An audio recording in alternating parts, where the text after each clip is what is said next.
This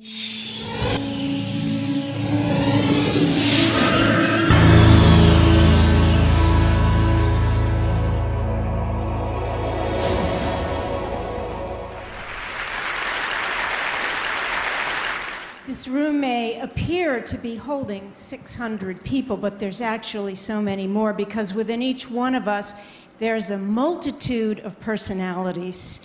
I have two primary personalities that have been in conflict and conversation within me since I was a little girl. I call them the mystic and the warrior.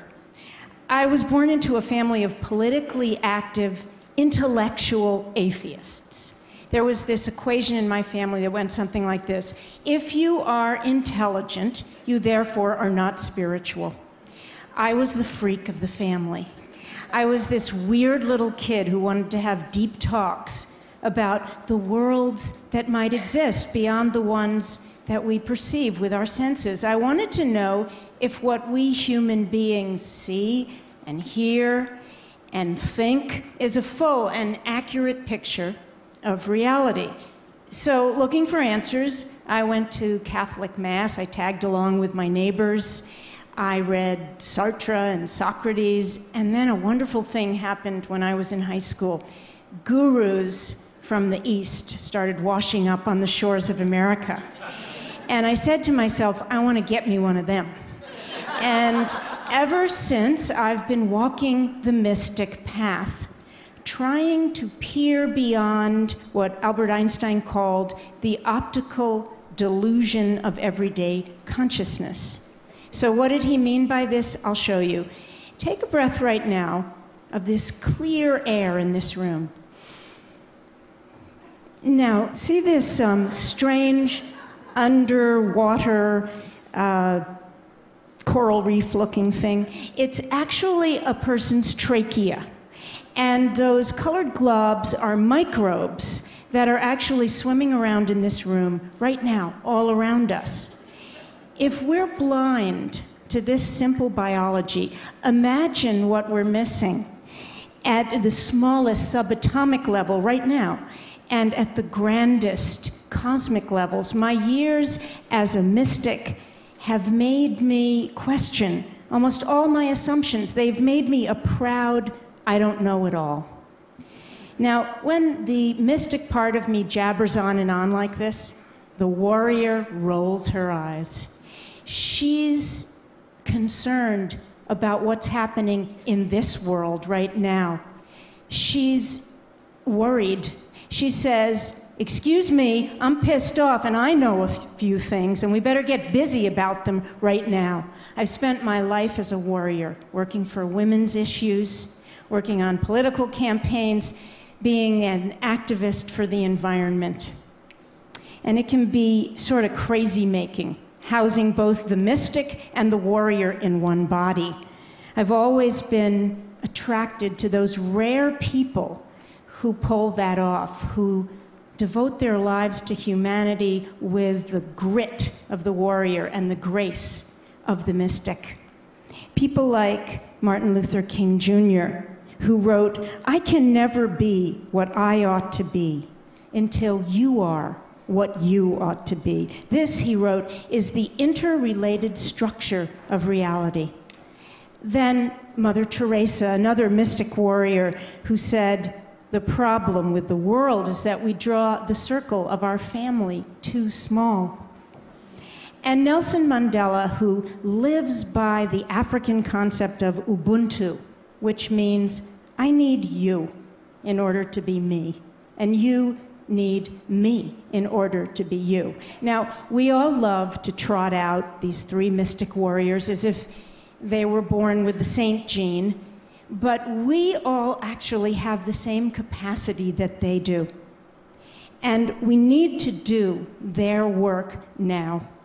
I'm deeply disturbed by the ways in which all of our cultures are demonizing the other, by the voice we're giving to the most divisive among us. Listen to these titles of some of the best-selling books from both sides of the political divide here in the US.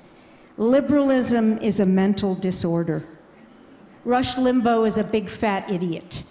pinheads and patriots arguing with idiots. They're supposedly tongue-in-cheek, but they're actually dangerous. Now, here's a title that may sound familiar, but whose author may surprise you. 4.5 years of struggle against lies, stupidity, and cowardice. Who wrote that? That was Adolf Hitler's first title for Mein Kampf, My Struggle, the book that launched the Nazi Party. The worst eras in human history, whether in Cambodia or Germany or Rwanda, they start like this, with negative otherizing, and then they morph into violent extremism. This is why I'm launching a new initiative, and it's to help all of us, myself included, to counteract the tendency to otherize. And I realize we're all busy people, so don't worry, you can do this on a lunch break. I'm calling my initiative, Take the Other to Lunch. If you are a Republican, you can take a Democrat to lunch. Or if you're a Democrat, think of it as taking a Republican to lunch. Now, if the idea of taking any of these people to lunch makes you lose your appetite, I suggest you start more local, because there is no shortage of the other right in your own neighborhood.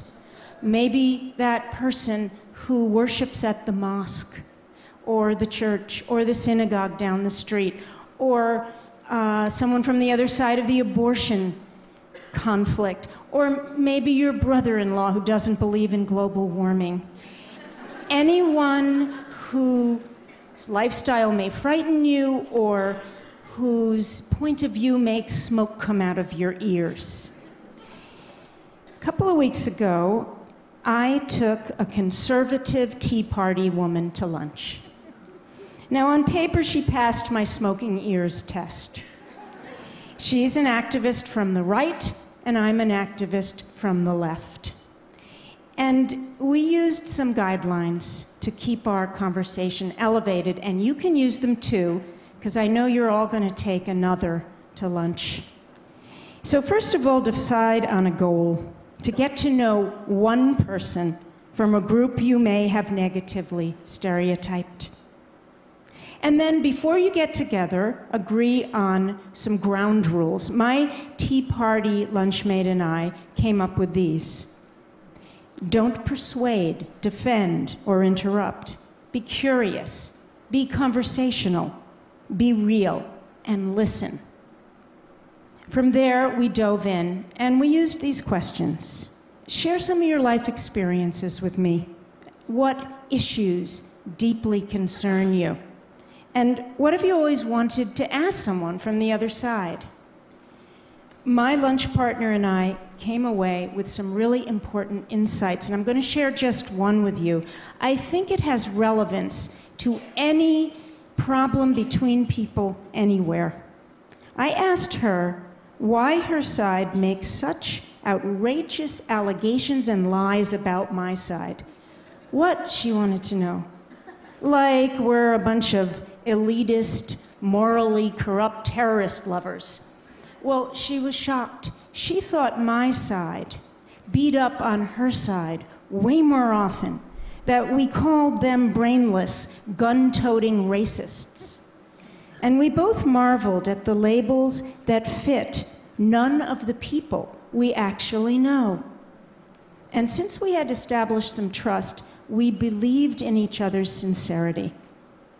We agreed we'd speak up in our own communities when we witnessed the kind of otherizing talk that can wound and fester into paranoia, and then be used by those on the fringes to incite. By the end of our lunch, we acknowledged each other's openness. Neither of us had tried to change the other, but we also hadn't pretended that our differences were just going to melt away after a lunch. Instead, we had taken first steps together, past our knee-jerk reactions to the Ubuntu place, which is the only place where solutions to our most intractable seeming problems will be found. So, who should you invite to lunch? Next time you catch yourself in the act of otherizing, that'll be your clue. And what might happen at your lunch? Will the heavens open and We Are the World play over the restaurant sound system? Probably not. Because Ubuntu work is slow and it's difficult. It's two people dropping the pretense of being know-it-alls. It's two people, two warriors, dropping their weapons and reaching toward each other. Here's how the great Persian poet Rumi put it: out beyond ideas of wrongdoing and right doing, there is a field. I'll meet you there.